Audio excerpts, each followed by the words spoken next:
Hi hello എല്ലാവർക്കും നമസ്കാരം. അപ്പോ നമ്മുടെ വീഡിയോയിൽ നമ്മൾ നോക്കാനായിട്ട് പോകുന്നത് LCU ലോകേഷ് സിനിമാറ്റിക് യൂണിവേഴ്സിന്റെ നാലാമത്തെ ചിത്രമായിട്ടുള്ള ബെൻസിന്റെ അപ്ഡേറ്റ്സ് ആണ്. LCUവിന്റെ ആദ്യത്തെ സിനിമ എന്ന് പറയുന്നത് കാർത്തി നായകനായിട്ടെത്തിയ 2019 റിലീസായ കൈദിയാണ്. രണ്ടാമത്തെ ചിത്രം എന്ന് പറയുന്നത് കമലഹാസൻ നായകനായിട്ടെത്തി 2022 റിലീസായ വിക്രമാണ് LCUവിലെ രണ്ടാമത്തെ ചിത്രം. LCUവിലെ മൂന്നാമത്തെ ചിത്രം എന്ന് പറയുന്നത് 2023 വിജയ് നായകനായിട്ടെത്തിയ ലിയോ ആയിരുന്നു മൂന്നാമത്തെ ചിത്രം. LCUവിലെ നാലാമത്തെ ചിത്രമായിട്ടുള്ള ബെൻസിൽ നായകനായിട്ടെത്തുന്നത് രാഘവ് ലോറൻസ് ആണ്. തമിഴ് ഹൊറർ മൂവി ആയിട്ടുള്ള കാഞ്ചനയിലെ നായകനാണ് രാഘവ് ലോറൻസ്. ചിത്രത്തിന്റെ തിരക്കഥ രചിച്ചിരിക്കുന്നത് ലോകേഷ് കനകരാജ് ആണ്. അതുപോലെ തന്നെ ഈ ചിത്രം സംവിധാനം ചെയ്യുന്നത് ഭാഗ്യരാജ് കണ്ണനാണ്. നമ്മുടെ റെമോ അതുപോലെ സുൽത്താൻ ഈ സിനിമകളുടെ ഒക്കെ സംവിധായകനാണ് ഭാഗ്യരാജ് കണ്ണൻ.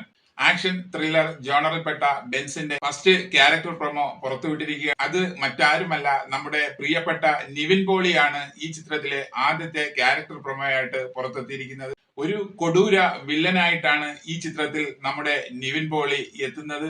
ഈ ഫോട്ടോയൊക്കെ കണ്ടാൽ തന്നെ നമുക്കറിയാം, അദ്ദേഹത്തിന്റെ ഫേസ് കാണുമ്പോൾ നമുക്ക് തന്നെ പേടി തോന്നുന്നുണ്ട്. അത്രയ്ക്ക് വയലൻസ് നിറഞ്ഞ ഒരു സൈക്കോ വില്ലനായിട്ടാണെന്ന് തോന്നുന്നു അദ്ദേഹം ഈ ചിത്രത്തിൽ എത്തുന്നത്. ഈ ചിത്രത്തിൽ വാൾട്ടർ എന്നാണ് നിവിൻ പോളിയുടെ ക്യാരക്ടർ നെയിം വരുന്നത്. വരുന്ന അപ്ഡേറ്റ്സുകൾ പ്രകാരം ഇതുവരെ സിനിമയിൽ വന്നിട്ടുള്ള കൊടൂര വില്ലന്മാരെക്കാളും വളരെ വയലൻസ് നിറഞ്ഞ ഒരു വില്ലനായിട്ടാണ് ഇതിൽ നിവിൻ പോളി എത്തുന്നത് എന്നുള്ള അപ്ഡേറ്റ്സ് ആണ് വരുന്നത്. ഈ ചിത്രത്തിലെ മ്യൂസിക് നിർവഹിക്കുന്നത് സായി അഭയശങ്കർ. ഈ ചിത്രത്തിലെ സ്റ്റണ്ട് നിർവഹിക്കുന്നത് അനൽ അരശാൻ. മലയാളത്തിൽ ഒരു ഗംഭീര തിരിച്ചുവരവിനൊരുങ്ങുന്ന നമ്മുടെ നിവിൻ പോളിയുടെ വരാനായിരിക്കുന്ന ചിത്രങ്ങളാണ് അരുൺ വർമ്മയുടെ സംവിധാനത്തിൽ ഒരുങ്ങുന്ന ബേബി ഗേൾ, അതുപോലെ തന്നെ താമറിന്റെ സംവിധാനത്തിൽ ഒരുങ്ങുന്ന ഡോൾബി ദിനേശൻ, അതുപോലെ ആദിത്യൻ ചന്ദ്രശേഖറിന്റെ സംവിധാനത്തിൽ ഒരുങ്ങുന്ന മൾട്ടിവേഴ്സ് മന്മഥൻ. ലോകേഷ് സിനിമാറ്റിക് യൂണിവേഴ്സിലെ ആദ്യത്തെ 3 ചിത്രങ്ങളും സൂപ്പർ ഹിറ്റ് ആയിരുന്നു എന്നുള്ളത് നമുക്കറിയാം. അതുകൊണ്ട് തന്നെ LCUവിലെ നാലാമത്തെ ചിത്രമായിട്ടുള്ള ബെൻസിൽ ആരാധകർ വളരെയേറെ പ്രതീക്ഷയാണ് അർപ്പിക്കുന്നത്. ഓക്കെ, അപ്പോ നിവിൻ പോളിയുടെ ഒരു ഗംഭീര മടങ്ങിവരവ് തന്നെ ഈ ചിത്രത്തിലൂടെ ഉണ്ടാകും എന്ന് നമുക്ക് പ്രതീക്ഷിക്കാം. കൂടുതൽ സിനിമ അപ്ഡേറ്റ്സുകളുമായി നമുക്ക് മറ്റൊരു വീഡിയോയിൽ കാണാം. Okay, thank you, by.